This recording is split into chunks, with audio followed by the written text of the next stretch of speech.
you think about it, Emma was 14 when Abby came into her life, and so it would be understandable if Emma was not a big fan of this new woman, especially if she'd been like Lizzie's main caregiver for the past 2 years, because she was, you know, older and she had this baby sister and she was looking after her.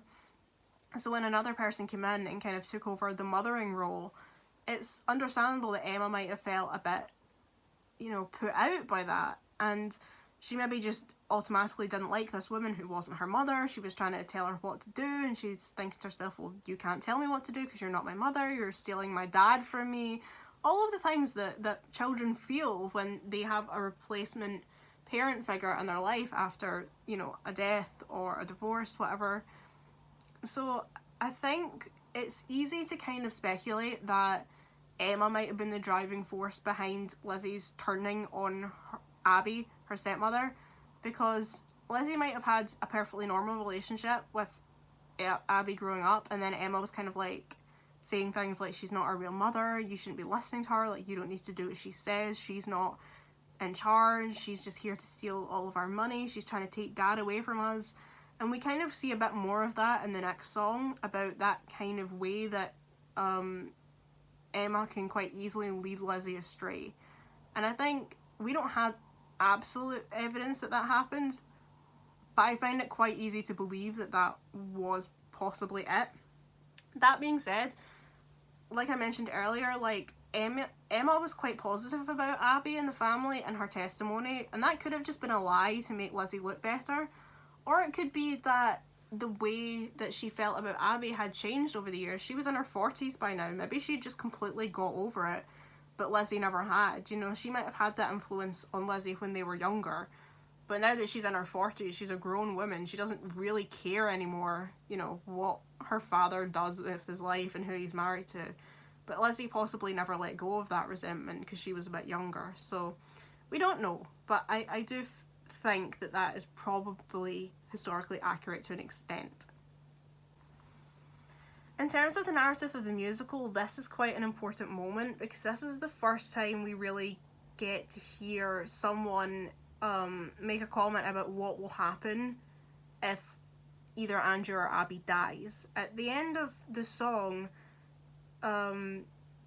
Emma says that she wants to leave because she's so angry at Abby that she's afraid if she stays that somebody will do something. And these are real arc words for the show. This gets brought up again and again, this idea of somebody will do something.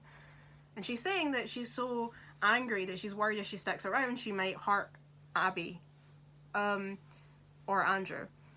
And Lizzie turns around and says, well, what happens if she dies first? And that's the kind of first moment that we get this idea that there might be murderous intentions in Lizzie. That she's speculating on what will happen if Abby suddenly disappears and she can't inherit the money. Wouldn't that mean that the money immediately goes to them when Andrew dies? And that's a turning point.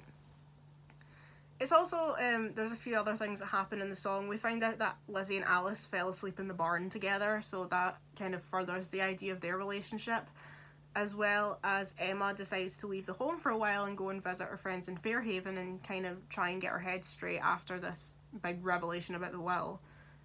And then that leads us into the next song, which is all about Emma and Lizzie's relationship. Sweet little sister, I'm so afraid to leave you. Sweet little sister, I've got to get away. This is one of my favourite songs in the musical, and it's a really good exploration of the bond between Emma and Lizzie. The song talks about how Sarah, their mother, handed Lizzie to Emma when she was dying and told Emma to protect her. Emma was only 12 years old and she took this responsibility really seriously, and I would say that that probably is accurate, like I said earlier, because of the age of Emma, especially when you consider that in the 1800s the idea of girls doing a lot of the housework and kind of taking on a mothering role really young was completely normal. So the idea of a 12-year-old girl trying to raise a baby wasn't anywhere near as ridiculous as it would be seen now. And you do get children who are carers, you know, young carers even now. So it's not completely out the realms of possibility that Emma would have been basically being a mother figure to Lizzie when she was a baby. And then Abby swoops in 2 years later and takes that role away. So when Abby arrives, Emma implies in the song that she saw her as the enemy and just became really antagonistic. She says that what is going on with my front door? She says that Lizzie was only 4, implying that she was too young to understand the situation, so Emma made sure to keep score for both of them. And you can see the way that Emma convinces Lizzie of her father's betrayal when she mentions that Abby whispered in his ear. And then just as she says that, Lizzie joins the song. She hasn't sang yet, but she joins the song with the words, "He let us go, she runs this show." So you can see there the way that Emma manages to like subtly manipulate Lizzie into her way of thinking. So she's like, you know, turning Lizzie against Andrew. Now, Lizzie doesn't really need to be turned against Andrew. I think the fact that he's abusing her is probably a good enough reason for her to hate him. But it's obvious that Emma does have an influence over the way that Lizzie thinks. And the song also explores the darkness that exists in both sisters. So the will ended with Emma saying she had to leave because she was afraid she would do something to Abby, and Lizzie responded by asking what would happen if Abby died first. And what Emma realises is that she thought that she was the dark one and that she was protecting Lizzie by trying to kind of keep her away from her ill intentions. I'm not entirely sure if she did, considering the way she talks to Lizzie, but that's what she thinks. But what she realises is that Lizzie has her own darkness, and that Lizzie thought she was the one protecting Emma from her, but actually they're both as bad as each other, and they're both, you know, plotting in their own way against their parents. But what this means for Emma is that she realises that if she is plotting to kill them and Lizzie's also on board, then Emma does absolutely have to leave before one of them does something stupid. So she's like, I'm gonna go because like I can't trust that staying here is a good thing. I can't trust myself, and I can't trust that my influence won't make you worse. So that's why she says like I'm so afraid to leave you, but I'm more afraid to stay. She's afraid to leave Lizzie on her own with these people that she hates, and Lizzie does say to her, like, please don't leave me alone with them. But she's afraid that if she stays, things are only going to get worse because someone's going to end up getting hurt. And she thinks if she takes herself out of the equation, then maybe there's a chance it won't all escalate into complete madness. But we all know how this story ends.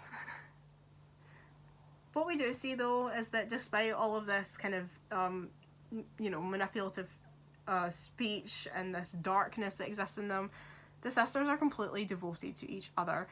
And this is entirely true to life. Emma was like 100% behind Lizzie. She spent so much money on Lizzie to try and get her acquitted of this murder. She devoted her life to making sure that Lizzie was free.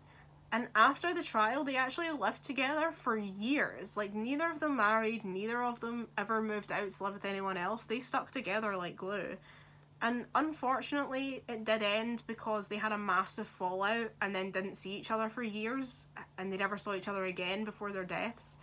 But for most of their life, they were completely committed to each other.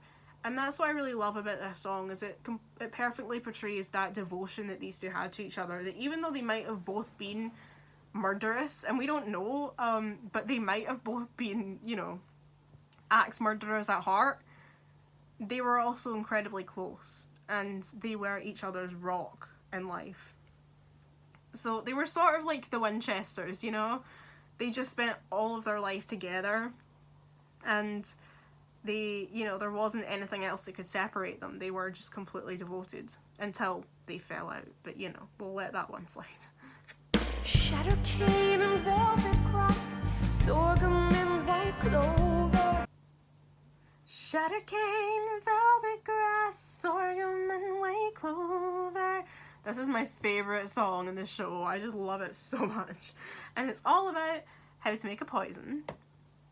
So at the start of the song, Bridget realises that Emma's left behind a book she was planning to take with her to Fairhaven. And when Lizzie picks it up, she realises it's a book called The Book of Household Poisons. It seems that Emma was actually considering doing something to Abby, because when Lizzie opens it, she finds a whole bunch of instructions on how to create poison out of household ingredients, including how to make your own hydrogen cyanide. Now, anybody who knows anything about chemicals knows that cyanide is completely lethal to humans. Now, you can have a little bit of it, and it happens. It's in flax seeds, and if you eat them, you are technically eating cyanide. But cyanide in even small quantities can be completely lethal to humans, and even if you survive it, it can be it can cause you to be left with severe brain damage. It is totally lethal. It's toxic. It is poison, essentially. And it's, you know, what you see in, like, spy films and stuff that spies eat so they'll die instantly so that people can't try and get, like, you know, secrets out of them. It's how various high-level Nazis killed themselves so that they wouldn't be able to get arrested and taken to trial. They just ate cyanide tablets. So, make of that what you will. But this is actually based on something which did happen. Like, as far as we can tell, this is a recorded thing that happened, where Lizzie went to the local pharmacy, Bence's pharmacy, to buy prussic acid, which is another name for hydrogen cyanide. Now, she claimed that she had gone to buy it because she needed to clean a stain from her sealskin cloak, which is what the song says. She tells Maggie, Bridget, that she's going to get prussic acid to clean a stain. The judge ended up not using this in the trial because he believed there was no connection between Lizzie buying the prussic acid and the murders of Andrew and Abby. And I think that's maybe a bit misguided. I think the fact that this girl who you think might be the murderer bought something that can be used to murder people the day before is a bit suspicious, but they decided that they didn't think it was. And it's interesting because this can't be possible due to the timeline, but Abby herself was actually convinced at the time that someone was trying to poison their family. They had all been quite sick that week, and as I said earlier, someone in the family friend, thought that it was due to the mutton that had been reused and it was food poisoning. But Abby was convinced someone was poisoning the family milk, and she thought it was because Andrew had a lot of enemies in the town due to his status, the fact that he ran all these businesses and banks, and she thought someone was trying to kill them. Now, it can't have been Lizzie, at least not with the prussic acid she bought the day before, because this was already happening a good few days before the murders, and she only bought that prussic acid, or tried to buy it, the afternoon before they died. So it can't have been her that was poisoning the family milk. At least not with that prussic acid. I don't know if she had other prussic acid somewhere in her house. I have no idea. But it's interesting that there was already a suspect of them being poisoned. Like, Abby already thought someone was trying to poison them, and then they found Lizzie trying to buy poison. I think it's a bit of a coincidence, but maybe it's not. You know, like, maybe it is a coincidence, maybe it isn't. But the judge thought that it was a coincidence, so he let that slide.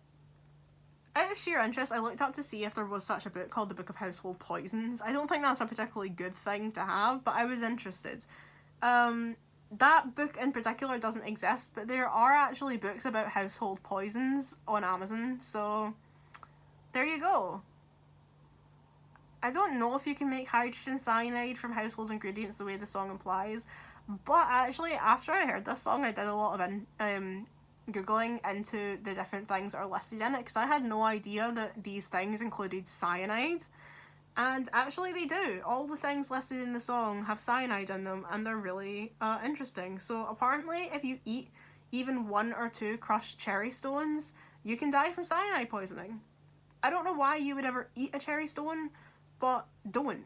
Also, I found out there was a man in Australia who got cyanide poisoning in 2017 because someone told him that eating apricot kernels was an alternative medicine for cancer. So he ate loads of them and he got cyanide poisoning. So don't do that.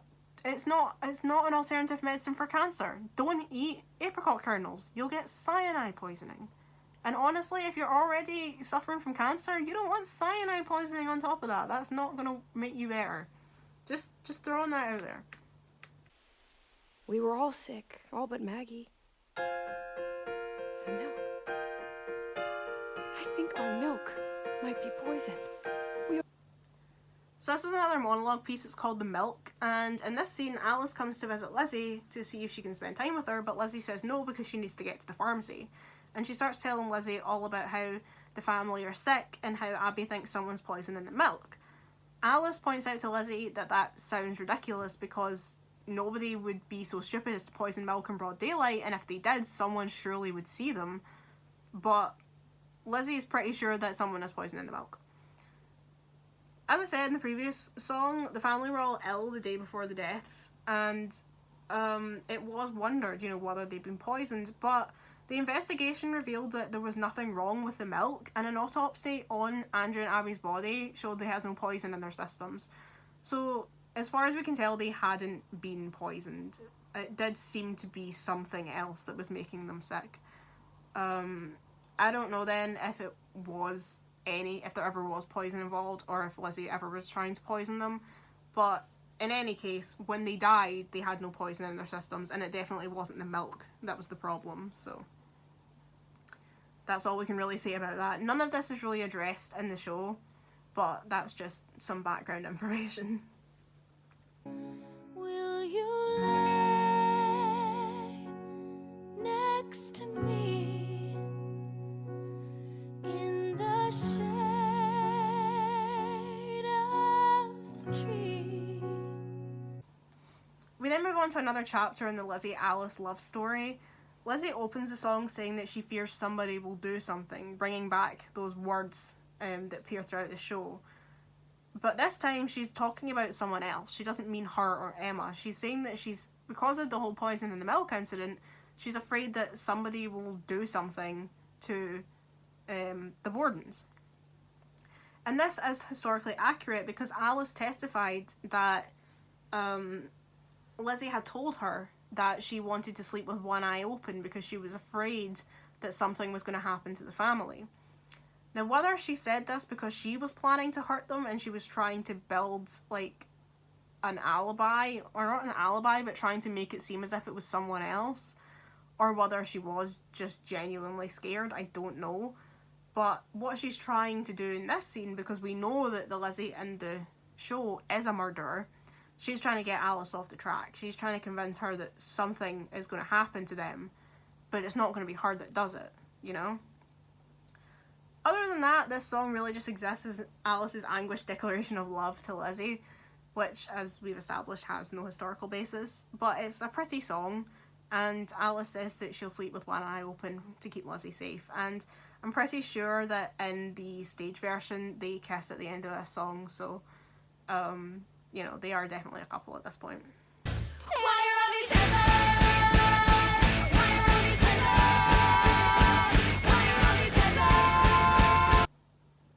This is the point in the story where shit really gets real, and it's one of the best songs in the show. Everyone loves this song. So it begins with Lizzie saying Bridget carrying dead pigeons.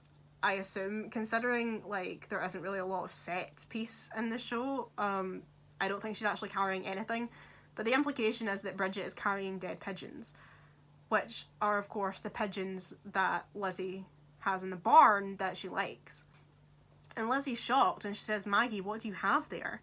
And Bridget says that Andrew was angry when he saw Lizzie and Alice go into the barn together, telling Bridget that birds are filthy and that he needed to chop their heads off. And he did. The motivation for Andrew's actions is deliberately ambiguous here. You can't tell if he killed the pigeons because he just doesn't like having pigeons in the barn, or if he did it because he figured out that Lizzie and Alice were romantically involved. After all, Lizzie says earlier that Andrew doesn't allow boys to visit because he wants Lizzie for himself, so he might have had blind rage when he realised that someone else had managed to infiltrate his house and steal his daughter because he'd never been looking out for a girl. And also, if he's a homophobe, then he's going to be absolutely, grossed out by the fact that his daughter has a girlfriend. This incident did actually happen in real life. Andrew did chop the heads off of a bunch of pigeons that lived in the barn, but it's not quite as much a factor in the actual story as it appears here. The incident with the pigeons happened in May of 1892, so it was 3 months prior to the murders. It wasn't like the day before like we have here. Andrew killed a bunch of pigeons in the barn using a hatchet, allegedly because he thought the local kids were trying to break into the barn and hunt the birds and he didn't want kids in his garden. Lizzie had actually built a roost for the pigeons, so people quite often say in accounts that she was upset that Andrew killed her pet pigeons. But there isn't a huge amount of evidence, and Lizzie never talked about being upset about the pigeons. There's no record that there was ever any kind of like problem there between her and Andrew. I think the implication is just that she built the roost for something to do and wasn't really fussed about what happened to the birds in it. But again, we don't really know. A 2016 book by Sarah Miller said that Lizzie being upset about the pigeons is just part of the myth that surrounds her and it isn't factual. But we don't entirely know. But it's not as big a part of the story as it is in this musical here. It's portrayed that this is the moment that pushes Lizzie over the edge and makes her turn into a murderer. Whereas in the real story, it was 3 months before. So even if it did have a profound effect on her, it didn't suddenly turn her murderous. There were still months in between that event and the actual murders themselves. But in this show, this is what completely tips Lizzie, because she loved those pigeons, and for her, this is the final straw in a long list of things that her father has done. The exact words she uses are that my world is growing darker, he's shutting out the light, there's no way out of this pressure cooker, no way out alive. So she's completely losing it at this point, and Alice tries to reason with her, and she's all like, everything's fine, Lizzie, I'll protect you. But Lizzie can't come back from this, and she just starts screaming about how like this is it, something needs to be done, and you know, this is the end of the line for Andrew. And one thing I absolutely recommend about this song is to pay attention to Bridget's wail at the end, because it's just incredible. It's so good. Mercury rising as the drops of stifled rage, collecting weight, begin to fall. We then move on to Mercury Rising, and this is more there for the atmosphere on the stage than it actually is lyrically. It's not got a lot of lyrics, it's really just there to aid the build up to the final number of Act 1. But the song is referring to the heat wave that they claim was happening in Fall River at the time, mercury being the fluid that's rising in the thermometer. A song later on in the musical mentions that it was 95 degrees that day, which is 35 degrees Celsius, so they're right in saying it's pretty hot out. I don't have any idea if it was actually a heatwave on the 4th of August 1892, and I can't find a mention of that in any of the documents, but the fact that it was August and the family got so ill from the mutton becoming rotten quicker than they expected could be because it was insanely warm outside. We don't know. But it's a pretty song. Somebody will do something. Somebody will take something. Somebody will strike something. Somebody will die. So this is it, the final of Act 1. After repeated mentions of how somebody will do something, we now have a song called Somebody Will Do Something, and Somebody Will. The song starts at breakfast. Bridget tells Lizzie that Andrew is in the town and Abby is upstairs cleaning the guest room, and Bridget herself is going out to wash the windows. This is accurate to what happened in the day of the murders because the timeline goes like this. John Morse, Lizzie and Emma's maternal uncle, who'd been staying with them temporarily but isn't featured in the musical, left around 8:48 AM to run errands and visit his niece, planning to return around noon, and Andrew left not long after him, sometime after 9. Abby went upstairs sometime between 9 AM and 10:30 to clean the guest bedroom where John Morse had been staying. It was there that she met her fate, struck on the side of the head with a hatchet while facing her killer. After the first strike, she fell face down on the floor and was struck a further 17 times on the back of the head. Andrew returned around 10:30 AM, possibly only moments after his wife was murdered. When Andrew got to the door, the lock was jammed, so he knocked. Bridget tried to open the door but struggled and swore to herself. During the trial, Bridget said that she heard Lizzie laughing from the top of the stairs when this happened, which would be pretty damning evidence. If Lizzie were on that floor, she would have been able to see Abby's dead body on the ground nearby. According to Lizzie, she was not upstairs and had greeted Andrew when he came in the door, telling him that Abby had gone to visit a sick friend. She also said that she removed Andrew's boots and helped him put on slippers before he lay down on the sofa for a nap. But this is definitely untrue, as the crime scene photos clearly show Andrew still had his boots on when he died. So what Lizzie was talking about there, I have no idea. Lizzie then told Bridget that there was a sale at the local department store and that she should go, but Bridget wasn't feeling well and went upstairs to nap. I've often wondered, I don't know the layout of the Lizzie Borden house, but they mentioned how if Lizzie was up the stairs, she would have been able to see Abby on the floor. But then Maggie goes upstairs and she doesn't see the body on the floor, but I don't know if she slept on a different floor. Also, the house was quite big, so it's quite possible they had more than one staircase. So maybe she went up a different staircase, I don't know. I saw the house on that BuzzFeed Unsolved episode, but it's been years, I can't remember what it looked like. These events are mostly retold through Somebody Will Do Something, though not in exactly the same order. The song doesn't show Lizzie speaking to her father, although it's likely this never happened in the true story either, but it does show her telling Bridget to go to the sale at the store. It also implies that Abby was facing Lizzie when the murder happened and asked Lizzie, "What have you got?" referring to the axe. We'll never know if Abby said that, but it's a nice touch, I think. And as in the true story, Bridget was trying to rest when she heard Lizzie yell those exact words, "Maggie, come quick, father's dead, somebody come in and killed him." And thus ends Act 1. You could say that this song is a deviation from the truth if you're someone who believes that Lizzie was not actually a murderer. After all, she was acquitted, so we can't definitely say she did. Although you can also say that about O.J. Simpson, so make of that what you will. But from now on, though, the show is acting on the assumption that Lizzie Borden was the murderer, and it's likely we'll never know if they're right or not. In the house of Borden, somebody left us quite a mess. Splattered blood and brains on everything, except on Lizzie's dress. Act 2 opens with a reprise of the House of Borden, this time recapping the murder. Bridget describes the scene as a bloodbath, but notes that there was no blood on Lizzie's dress. And this was an important part of the trial and gets its own song later in the musical. She also notes that the chaos of the press outside the house, which is accurate as Fall River was not really known for drama at the time, so every journalist and photographer was there to capture the biggest scandal the town had ever seen. Bridget notes how the speculation was that it must have been a lunatic, a foreigner, a beast, but the only people in the house were her and Lizzie. So, who was it really? We then move on to Lizzie and Alice discussing what happened. Lizzie claims she was in the barn but didn't see or hear any screams, but she did hear a strange scraping sound and found the screen door to the house open.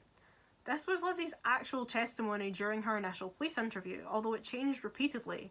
Initially she reported hearing a groan, or maybe a scraping noise, or maybe a distress call, and then she entered the house.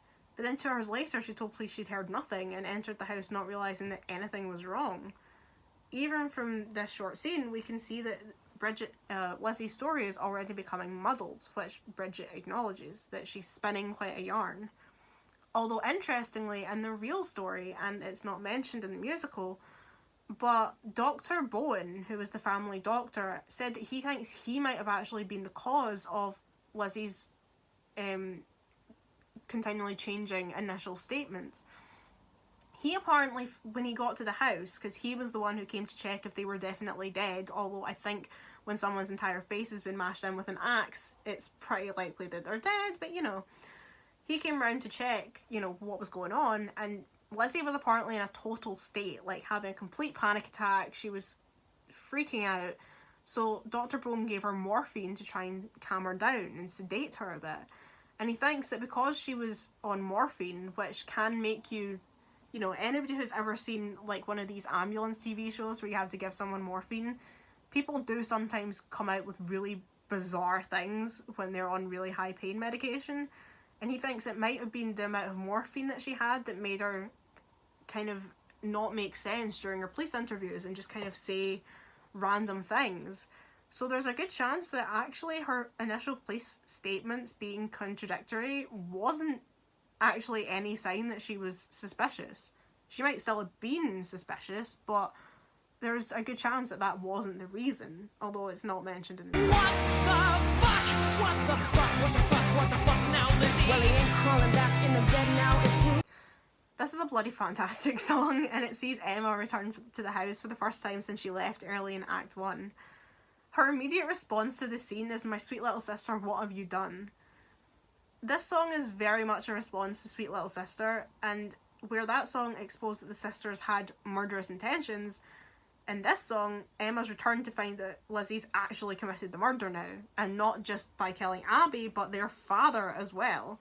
And Emma herself says that this was not part of the plan. They wanted to get rid of Abby so that she couldn't inherit the money. They didn't want to get rid of their father too. But Lizzie says that it's a win-win situation. Abby can't take their money, and Andrew can no longer abuse them. Emma doesn't disagree that it's a good thing, but she's just frustrated that, first of all, the murder is so gory and has attracted so much media attention, when her plan was to poison them, which would make it look as if they just had a natural death, you know, that, or especially when someone in the house, you know, they thought that they were already being poisoned. So she was planning a much more simple murder, whereas Lizzie has now caused this total media spectacle, and there's blood everywhere and there's guts all over the walls, and it's just awful. And she's mad because now they've got the police sniffing around. They're going to have to try and go out and talk to the press and not look like a bunch of murderers. But Lizzie, on the other hand, says that she feels completely free, having got rid of the people she hated most. You know, I wear a heart so white, she says. This entire scene might have happened, but we don't know. The records in Emma Borden's life are so sparse, and that other than being an unwavering supporter of Lizzie, we don't really know a huge amount about her. So her coming home and finding her family dead on the floor, we don't know if she believed Lizzie was the killer or not. And I feel like if Lizzie was the killer, Emma probably knew that, but we don't know for sure if Lizzie was the killer, and if she was, whether or not Emma knew that. All we do know is that she was completely behind Lizzie all the way. But I really like this idea of her coming home and just going, "What the fuck have you done?" Because there's just two dead people on the floor, and there's blood everywhere, and she's just like, what were you thinking? And so I think that whether Emma knew that Lizzie was going to do this, and whether she was on board with it or not, I think "what the fuck have you done, Lizzie?" is probably a pretty fair representation of how Emma would have reacted when she got home to this. An interesting thing we do know about Emma is that she did actually inherit all of Andrew's money once he died, and when Emma died, she had an estate of $450,000. So she probably wasn't so ambitious about wealth as the story claims, especially because she left most of that money to charity. If she was really obsessed with money and luxury, she would have spent that money on something. But actually, the two things she spent most of her money on were donating to charity and paying for Lizzie's legal fees. She paid to get some of the best lawyers in town onto Lizzie's case to try and get her freed, and she used a huge chunk of the money she inherited from Andrew to bail Lizzie out, essentially. So if this whole thing was a quest by her to get her father's money, it didn't really work because she didn't use any of it. So I think maybe the idea of Emma just being on a massive quest for wealth is a little bit exaggerated. But again, we don't know. Emma! You haven't destroyed the dress yet? No. Why didn't you? You had better. So this is where the dress comes into play.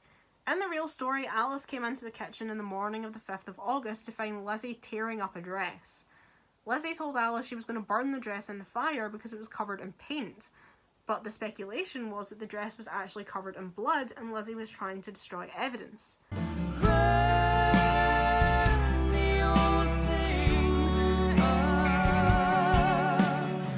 Alice was really uncomfortable with this, and she was convinced that what Lizzie was doing was burning evidence. So she provided that testimony in court, knowing how it would make her friend look.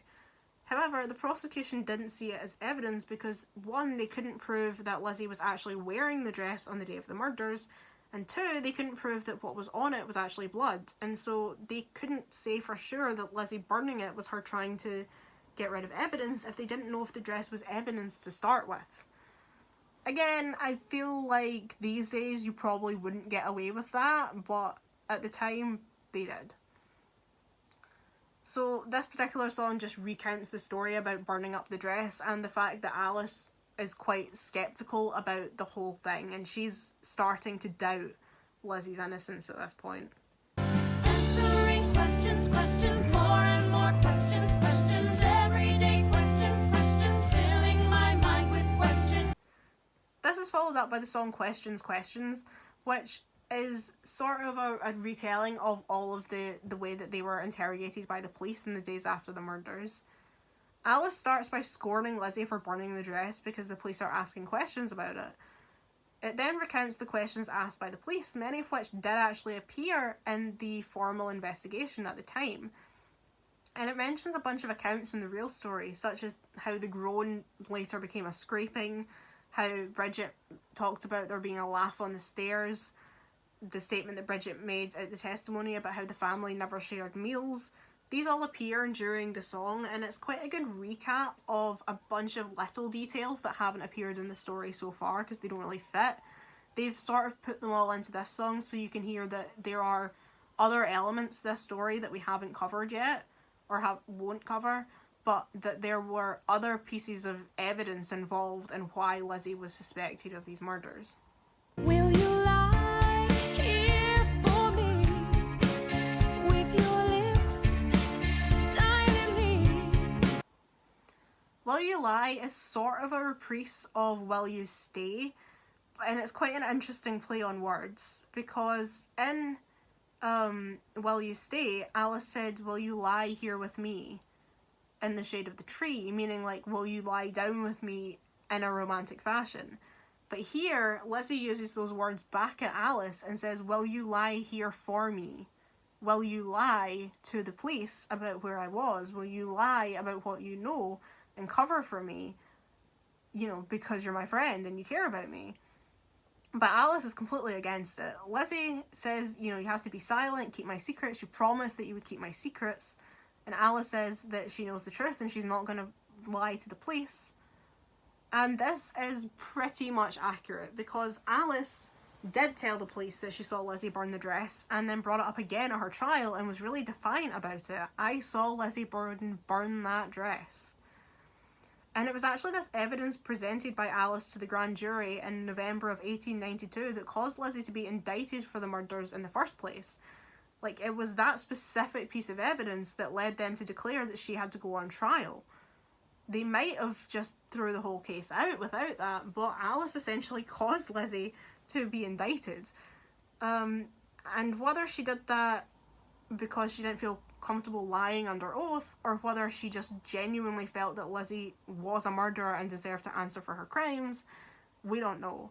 What we do know is that Alice Russell completely disappeared from Lizzie's life after that, and Emma and Lizzie never wanted to speak to her again. So that's that love story all gone. Both in the story and in real life, if it ever happened. My soul waits for the Lord, more than watchmen for the morning. This song sees Lizzie and Emma address the press outside their house as the police arrive to take Lizzie to a jail in Taunton. They tearfully tell the press that there'll be a hefty reward for anyone who can find the person or persons who did this to Andrew and Abby. It really exists to kind of show the way that Lizzie and Emma are trying to cover their own tracks and how good they are at acting like the victims in this story when they know full well that they're not. The way that they can kind of fool everyone into believing that they're just these demure little girls whose parents just got brutally murdered and, you know, all they want is to know the truth. When of course we know that that's not the case at all, and they were both in on this. So it's a really nice kind of exploration of the way that they manipulated the press. And a lot of that does relate to real life, where a lot of the reason that Lizzie was suspected to not have been the killer was because she was such a nice girl. She was just a girl. And girls don't do murders with axes. That's not a thing. So I think it's a good representation of that. I tried to look up information about Lizzie Borden going to the Bristol County Jail in Taunton, and the records say she was taken there on August the 12th, 1892 after entering her not guilty plea, but I can't actually find anything really about it, so I don't have a lot to talk about here. I got 13 days in Taunton, and then I fly away. We then move on to the Maybe Someday reprise / 13 Days in Taunton. This song recounts the trial of Lizzie Borden, including the introductions we heard in 40 Wax at the start of the show.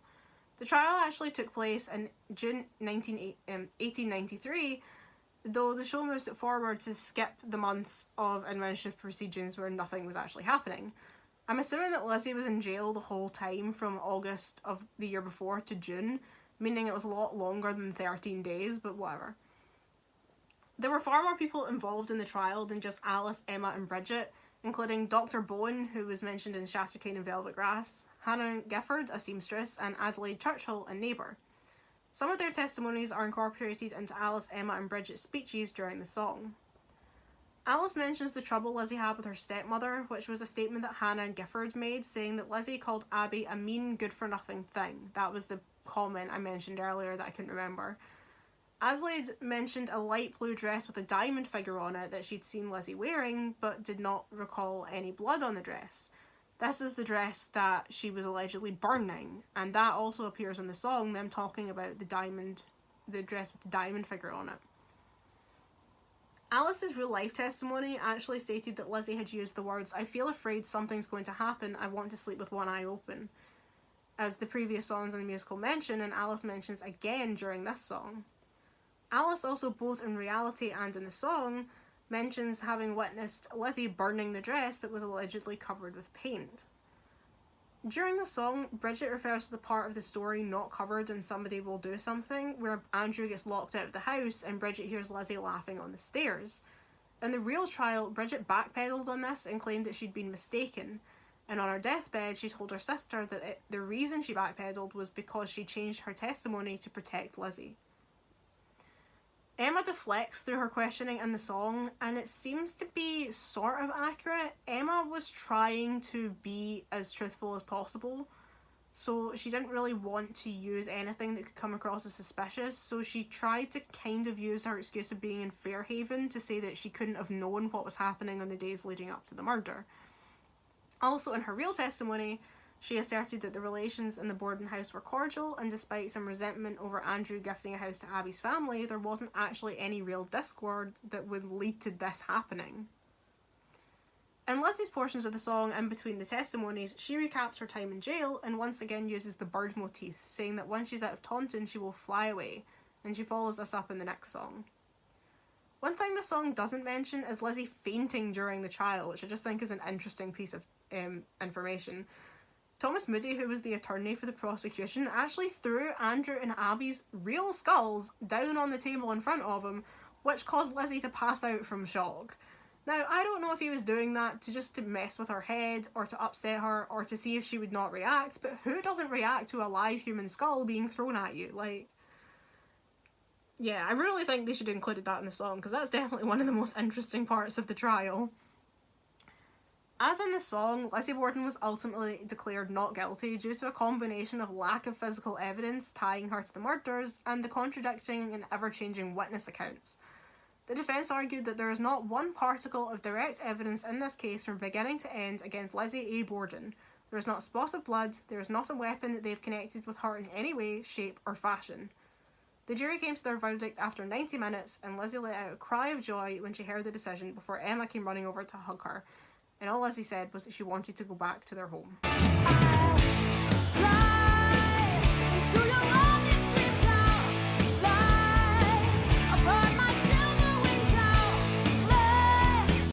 The final song in the show is called Into Your Wildest Dreams, and it's all about Lizzie being free from jail and free from the accusation of murder.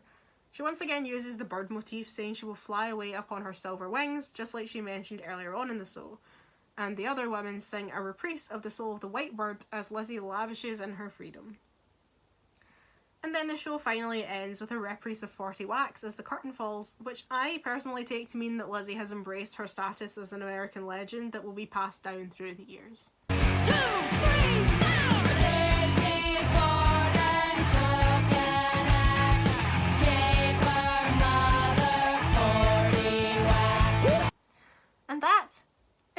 of Lizzie the musical. So I suppose at this point there's only one thing left to discuss, which is whether Lizzie Borden actually murdered Andrew and Abby Borden. If you ask me, I honestly don't know. Part of me really wants to believe she didn't, and I don't know why that is, but I just have this bizarre fondness for Lizzie that wants to believe that she's true. And I often think about how awful it would be to be accused of brutally murdering your parents in this way if you didn't actually do it.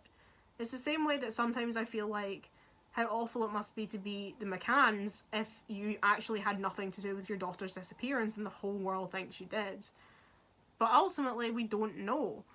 The evidence against Lizzie is mostly circumstantial, but it is kind of stacked against her. And the fact that there aren't really any other suspects does make the whole thing look as if it was probably her. But Abby herself said Andrew had enemies in the town. It could be that someone else did it. You know, they could have broke in and jammed the door behind them before hiding in the house and waiting for Andrew to return. They could have snuck in that open back door that Lizzie mentioned, the sliding door. Or maybe it really was Lizzie, we just don't know. Maybe it was John Morse, her uncle. We don't know. And we likely never will. And to me, I'm always going to say that Lizzie Borden is innocent until proven guilty. And because she was never proven guilty, to me, I'm always going to believe her. And I could be wrong. But for me, I like to give her the benefit of the doubt. And until I find out anything different, I'm going to continue to love Lizzie Borden and love this musical. So thank you for watching. Please go and listen to the Lizzie the Musical soundtrack. It's absolutely wonderful. And I will see you again for the next video. Bye!